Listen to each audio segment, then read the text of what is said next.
কারি কারি আধার card ও বিভিন্ন নথিপত্র উদ্ধারে চাঞ্চল্য ছড়ালো আসানসোলের জামুরিয়া এলাকার ১ নম্বর ওয়ার্ডের নন্ডি গ্রামে। বুধবার এই ঘটনায় সকালে স্থানীয় বাসিন্দারা প্রাক্তন তৃণমূল কাউন্সিলরের বাড়ির পেছনের পুকুরের কাছে জমিতে আধার কার্ড পড়ে থাকতে দেখেন। এরপরেই এলাকায় চাঞ্চল্য ছড়িয়ে পড়ে। ঘটনার খবর পাওয়া মাত্রই পুলিশ গিয়ে যাবতীয় নথিপত্র ও আধার কার্ড উদ্ধার করে নিয়ে যায়। বিজেপির অভিযোগ, একজন প্রাক্তন কাউন্সিলরের বাড়ির সামনে থেকে এমন নথিপত্র উদ্ধার তৃণমূল শাসনের দুর্নীতির ছবিকেই স্পষ্ট করেছে।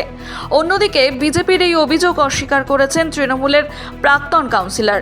প্রশাসনের কাছে পূর্ণাঙ্গ তদন্তের দাবি জানিয়েছেন তিনি।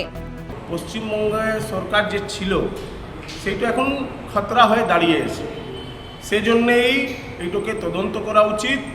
আর আমার মনে হচ্ছে যে রেশন দুর্নীতি বা কোনো অনুপ্রবেশকারী সেটাও লিঙ্ক এখানে কিছু না কিছু একটি আছে, সেটা তদন্ত করা উচিত। তদন্ত করেই এটা জানা যাবে যে আসল বিষয়টা কী।